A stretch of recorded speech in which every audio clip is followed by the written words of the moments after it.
ردہ، اسلام سے ڈر، اسلام سے خوف، اسلام سے نفرت، اس کی تاریخ رسول اللہ صلی اللہ علیہ وسلم کے دور ہی سے شروع ہو جاتی ہے۔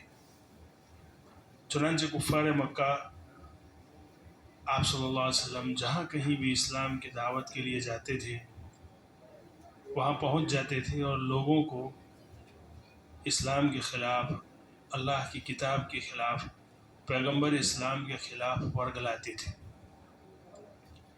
ان کا مقصد کیا تھا؟ ان کا مقصد لوگوں میں اسلام سے نفرت کو پھیلانا۔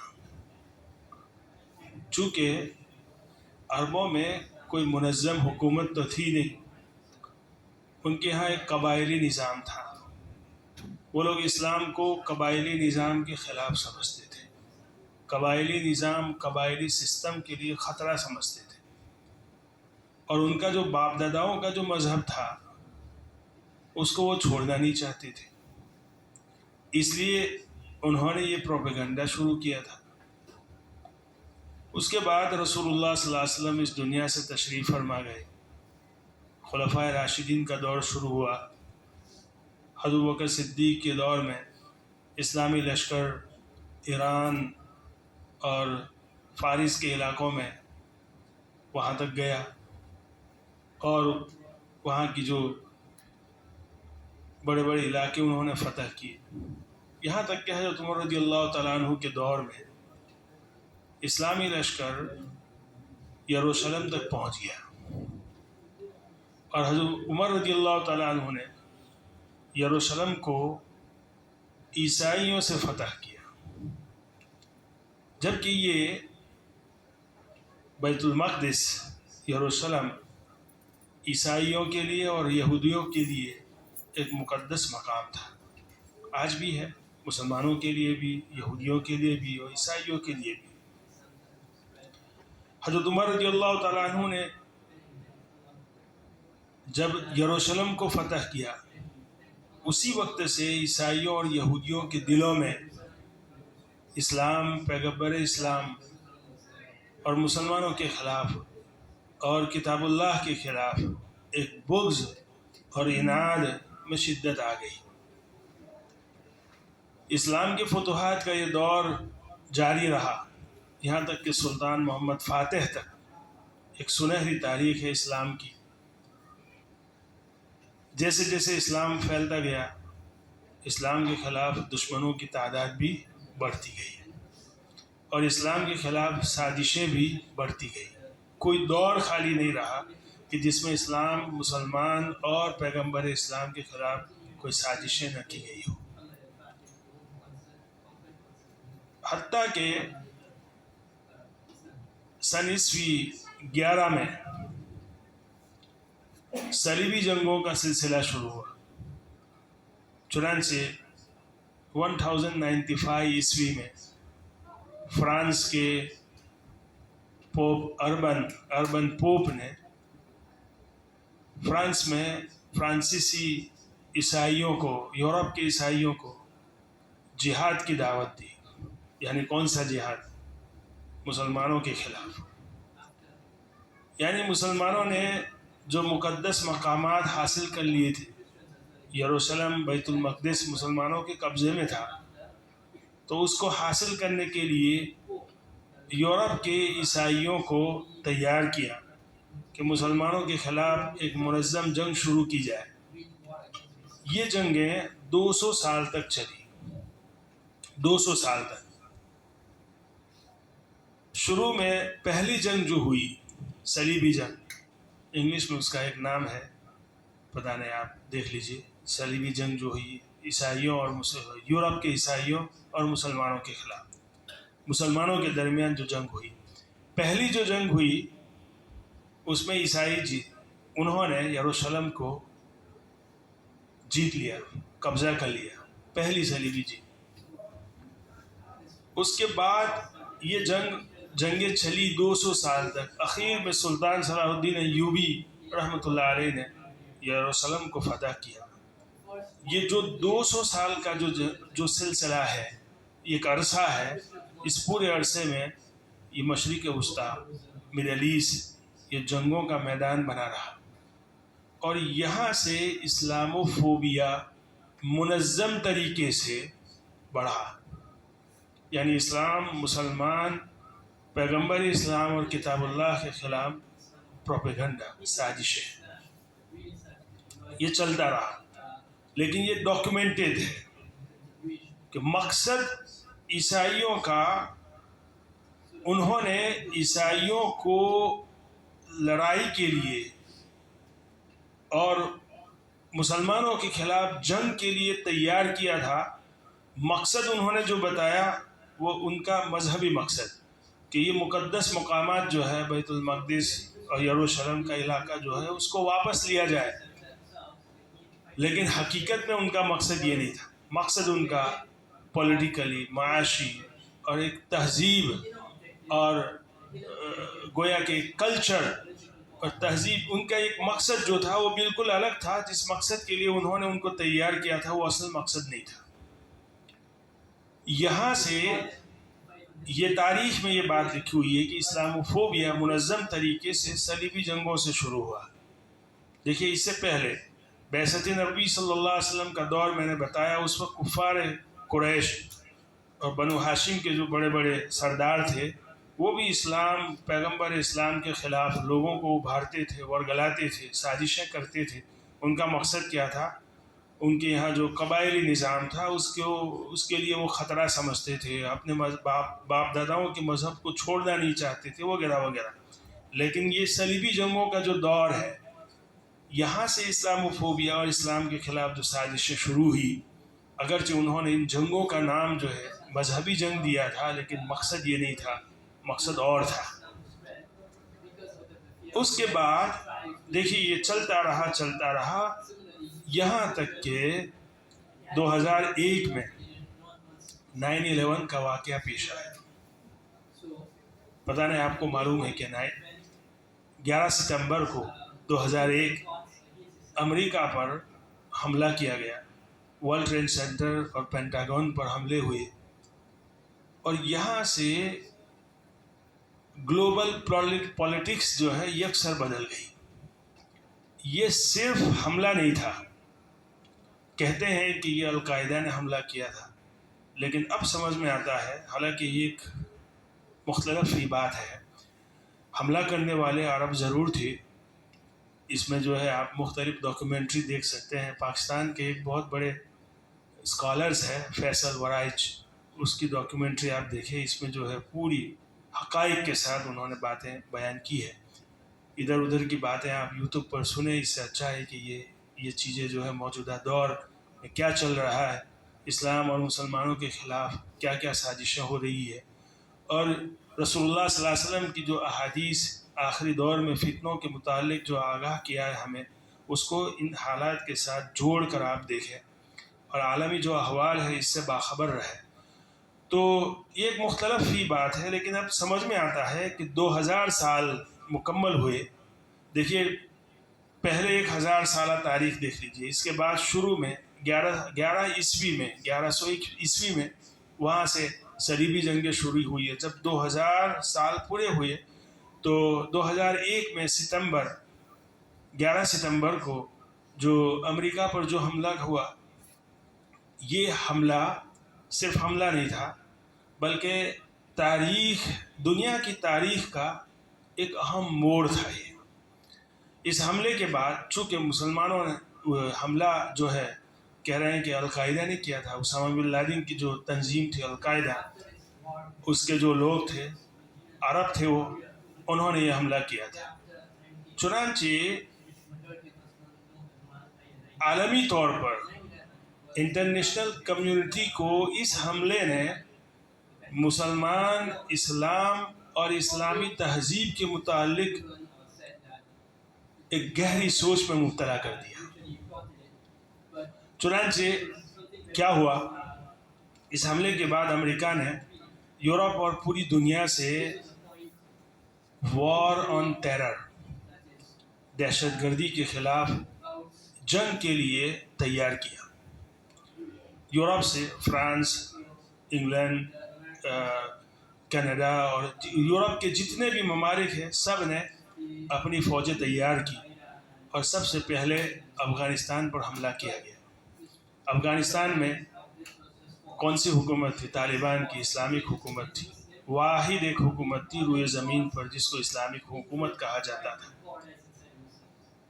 یہاں سے جنگوں کا آغاز ہوا. 9/11 کے بعد یہاں سے جنگوں کا آغاز ہوا. 2001 میں افغانستان کو تہس نہس کیا گیا. 2003 میں عراق کی اینٹ سے اینٹ بجا دی. صدام حسین کو ختم کر دیا. اور اجتماعی طور پر آپ دیکھیے تو مشرق وسطیٰ میں ایک عدم استحکام کی صورت پیدا ہو گئی کہ ایک قسم کی بے چینی پیدا ہو گئی. اس کے بعد مصر سے حافظ محمد مرسی کی حکومت کو ختم کر دیا گیا. لیبیا میں قذافی کو مار دیا گیا اور میڈل ایسٹ میں لاکھوں مسلمانوں کی جانیں چلی گئی. یہ پولیٹیکلی ایک بدلاؤ آ گیا 9/11 کے بعد. پھر کیا ہوا؟ اس سے آئیسس اور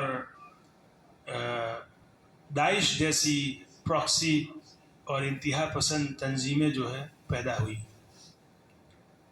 اور عالمی طور پر لوگوں میں اسلام اور مسلمانوں کے خلاف ایک نفرت پیدا ہو گئی.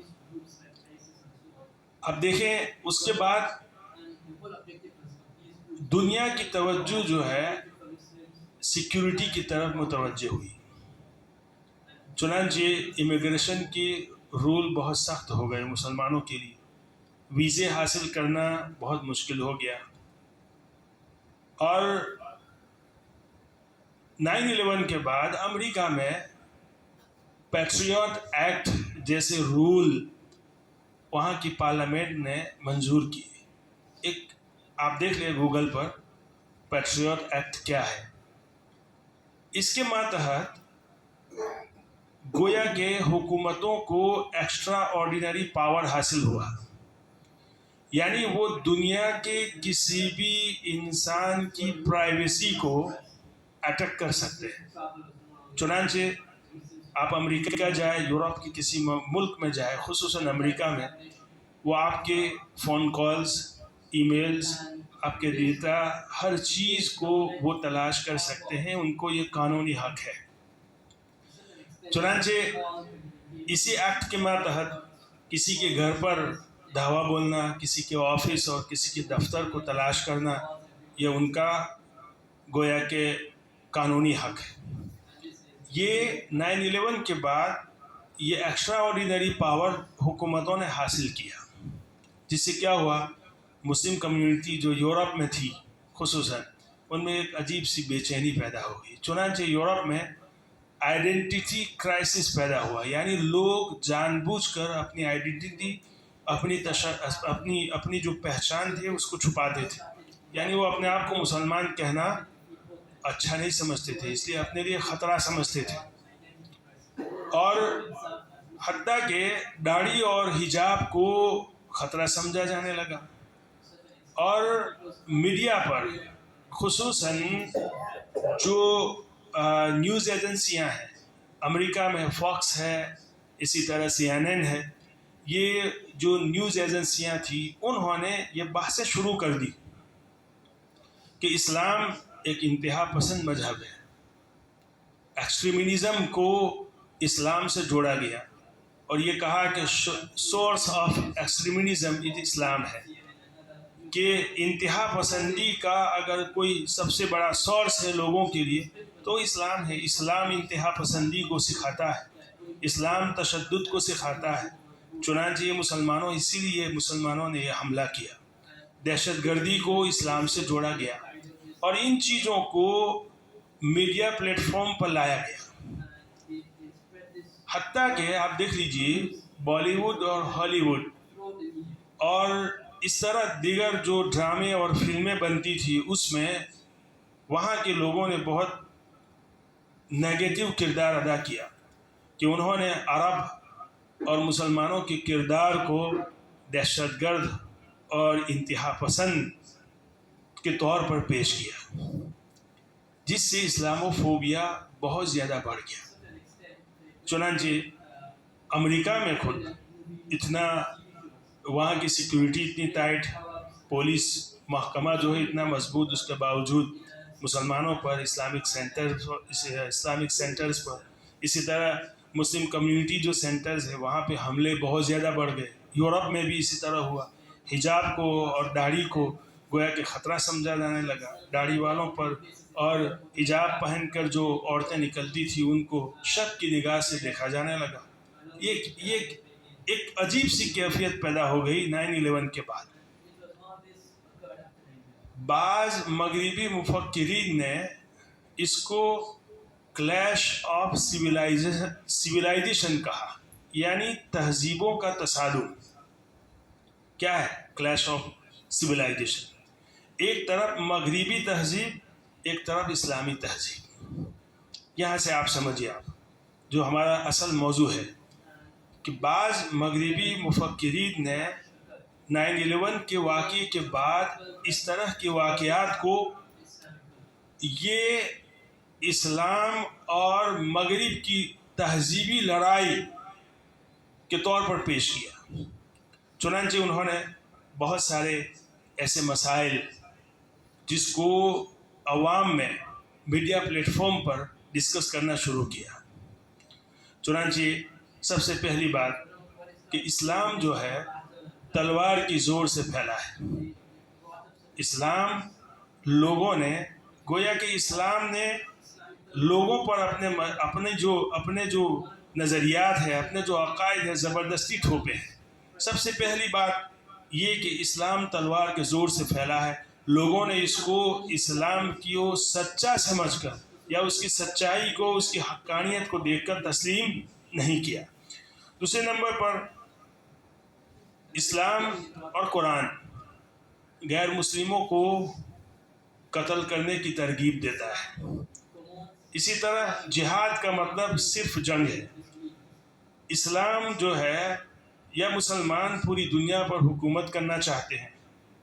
اسلام جو ہے انٹالریشن کو سکھاتا ہے، عدم برداشت، یعنی اسلام میں تشدد ہے.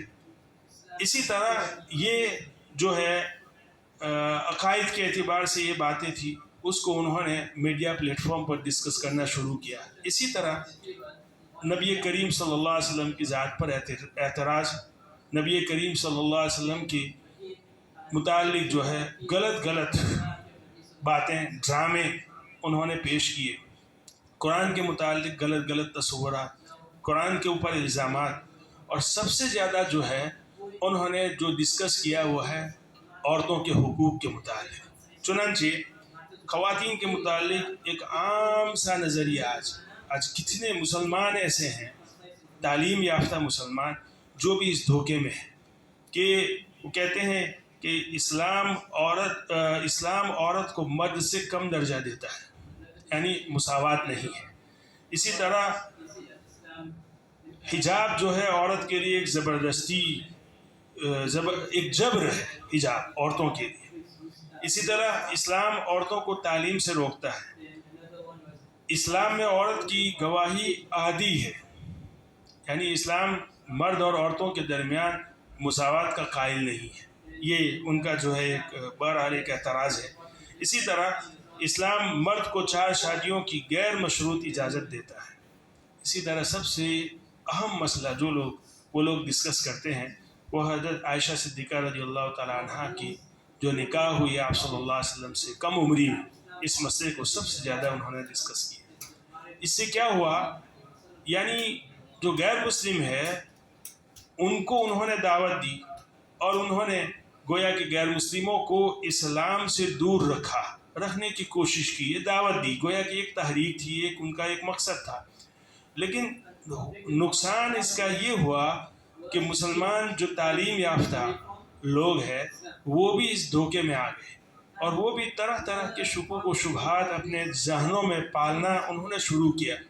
اور خود مسلمانوں نے بھی اس پر جو ہے لکھنا اور بولنا شروع کر دیا. چنانچہ بہت سی ایسی عورتیں ہیں جو حقوق نسواں کے نام سے اسلام کے خلاف اپنا جو ہے زہر اگلتی ہے.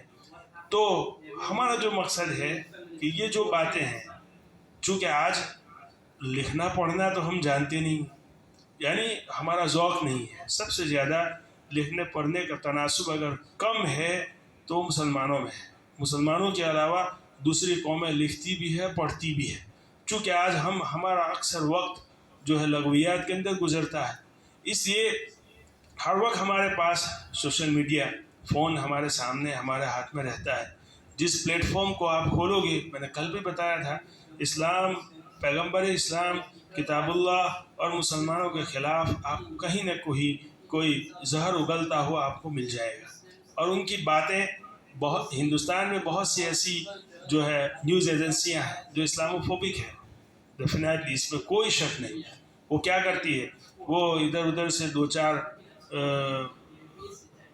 ملاؤں کو پکڑ کے لے آتی ہے، ان کو جو ہے کچھ پیسے دے دیتی ہے، اور وہی جو ہے سوالات ان سے کرتی ہے. ان کو پڑھنا لکھنا تو آتا نہیں، ان کے پاس کوئی تحقیقی اور گہرا علم تو ہوتا نہیں، وہ صحیح طریقے سے اس کا جواب نہیں دے پاتے. تو جو لوگ پڑھے لکھے ہیں وہ گویا کہ یہ سمجھتے ہیں کہ اسلام کے پاس اس کا کوئی تشفی بخش جواب نہیں ہے. وہ شکوک اور شبہات کو پالتے رہتے ہیں. شکوک اور شبہات کا پیدا ہونا یہ کوئی بری بات نہیں ہے. شکوک اور شبہات کو پالتے رہنا یہ بہت بری بات ہے. نہ ان کو توفیق ہوتی ہے کہ کسی جو ہے ماہر عالم کے پاس جائے اور ان اعتراضات کا جو ہے جواب لے اور اسلام کے متعلق اپنی جو ہے شک اور شبہ کو جو ہے دور کیا جائے. تو ہمارا مقصد یہی ہے کہ ان باتوں کو ہم ڈسکس کریں. اللہ تعالی ہمیں توفیق عطا فرمائے، ہمیں صحیح بات کہنے کی اور آپ لوگوں کو سننے کی، اور ہم سب کو اس پر عمل کرنے کی توفیق عطا فرمائے. وآخر دعوانا الحمدللہ رب العالمین. کل سے ہم شروع کریں گے انشاءاللہ.